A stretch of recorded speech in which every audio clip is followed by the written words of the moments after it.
Hey everybody, it's me Tim, and in today's video I wanted to go over Chargepoint stock.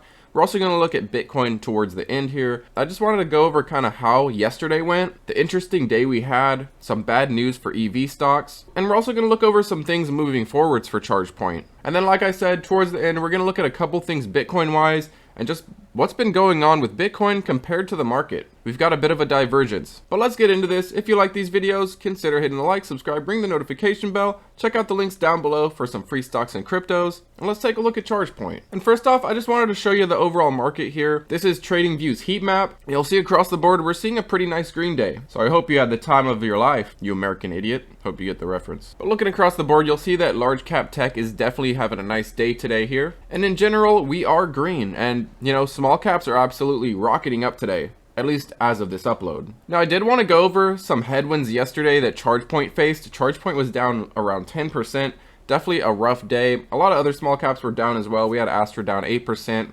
Workhorse down somewhere around 6%. Definitely a lot of pain in the small caps, a lot of pain in the risk on assets. However, Bitcoin performed relatively well compared, but we'll get into that in a second. I did want to look over some things that definitely affected Chargepoint yesterday. And this is one piece of news that hurt Chargepoint here, and this is Shell's planned acquisition of Volta, VLTA. And I've talked about this company before. I did have a position in this one. I've gotten in and out of this one before for a profit, and I have gotten in and out of this one at a loss. But basically, the main thing here is Shell offered 169 million in cash. And what Motley Fool says is the main thing here is Shell's planned purchase of Volta values them right around 3.4 times their trailing sales. Now, something to think about here, and possibly why there's a lot of fear, is Blink, which is another EV charger, is closer to 15 times sales. And then we have Chargepoint at right around 9.5 times sales, which is about a 3 times premium to Volta's valuation. I personally think that a company like Chargepoint deserves a higher trailing sales than a company like Volta. And one thing as well is Volta's revenue from last I saw was all over the place. I left this one when the execs were leaving. I left this one when their forward guidance wasn't coming in line. Now when you look at Chargepoint, they have consistent revenue growth, and I'm getting ahead of myself. I'll look at that in a second. But we have one more thing here that definitely hurt Chargepoint. And this was this company called Wallbox announcing layoffs. And they're planning on cutting 15% of their workforce. But these few recent negative things definitely hurt a lot of the EV stocks out yesterday. And also just in general, a lot of these EV stocks have been running up, and they were likely due for a pullback anyways. Now I did want to pull up Chargepoint on the chart here and show you just this long running resistance we had. And this descending resistance has been established since early February of 2021. You'll see that for the life of it, it just cannot break out of this descending resistance. Now, if we didn't have all that bad news here yesterday, I suspect that Chargepoint would have continued its way up towards 12, probably found resistance and pulled back a little bit more. But I do think in time we will break out of this descending resistance, and it could be close into February when our earnings comes out. That could be the catalyst we need to break out of this descending resistance. And of course we know that the Fed has a couple more rate hikes coming up. We know that we have the upcoming FOMC meeting, so there could be a few more headwinds up ahead, but I personally love the long-term prospects of this company. Now another thing I wanted to show you here is they do have earnings coming up, and this is going to be late February according to MarketBeat, Zacks, and there's another one that says it's going to be like early March. But the earliest you can expect this is late February here. And what do you see? Well, we definitely see consistent revenue growth with this one. Although occasionally they don't beat their expectations, as we saw last quarter, they still see a consistent revenue growth. And just think that in mid-2021, we only saw around 40 million in revenue. And now we're already in the $125 million range. And according to TradingView, they expect earnings to be in early March. So that's just a rough estimation based on when their earnings have previously come out. So expect it early March to late February. And what do you see? Well, we see another negative quarter, another unprofitable quarter for Chargepoint. However, we also see an absolutely ballooning revenue of $164 million estimate. We'll see if that comes in line. We'll see if they miss it and hit 160 million.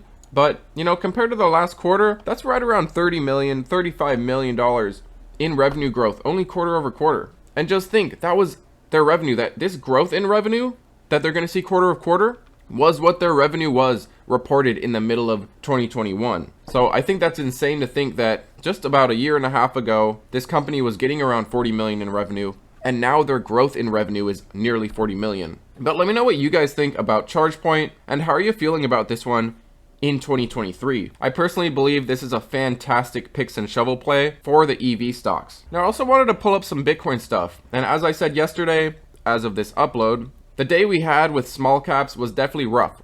We saw a lot of small caps like Chargepoint down 10%. Now what was Bitcoin doing? Well, Bitcoin was showing a bit of strength. But I did want to go over this article here that the crypto community with a 70% historical accuracy sets Bitcoin price in the end of January at under 20,000.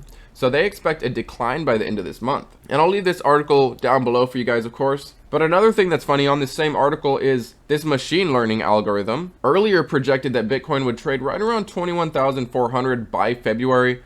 We're right around there right now. And I also wanted to show you that technical wise, and this is on TradingViews. I love going on TradingViews charts. It's free. You can of course pay for it. I'm not sponsored by them, but I definitely love their chart systems. Well, you'll see that based on their indicators, it's a buy. Moving averages say it's a strong buy. Bitcoin's above its moving averages. And then another thing that's interesting here is that volume has increased. Bitcoin's volume has increased from 24.27 billion on January 12 to nearly 30 billion at the time of this writing, which means it's grown about 21% in 7 days. I personally think, I mean, as we've seen, that's a lot of buying volume. You know, if you were going to sell Bitcoin, you would have likely already sold. Of course, we can have another pullback. Of course, we can potentially test our low of 15.5, which I doubt.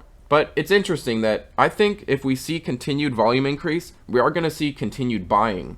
It's not going to be selling volume, it's going to be buying volume. Now, I did want to pull up Bitcoin's chart here and show you something that I find encouraging and also something to be aware of. One thing is we did recently break our previous peak in the beginning of November here. This roughly 21.5. On our most recent run-up, we did approach that, broke out of it, but quickly pulled back out of it. But it is nice to see that we created a new recent high. Now, one thing you'll see is that we did test the 50 MA. It pulled back from it, but it quickly bounced right back in, which to me is a pretty bullish sign. It didn't find resistance on the moving average. It tested it and quickly bounced right back above it. Now, before it, I would say, invalidated this pattern, we were in kind of this rising wedge, which typically a rising wedge is bearish, whereas a falling wedge is bullish because you see a breakout eventually.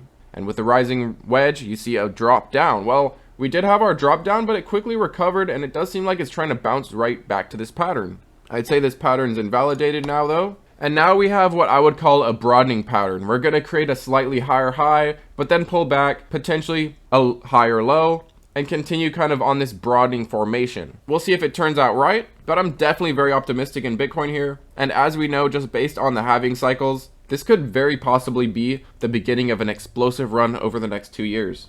But hopefully you guys enjoyed this video. Let me know what you think about both Chargepoint and Bitcoin. I know they're definitely not in any ways related besides the fact that they're both relatively high risk, but let me know how you feel about each. Hopefully you guys enjoyed this video, got something useful out of it. If you did, consider hitting the like. I definitely appreciate your support. Thanks as always, and take it easy.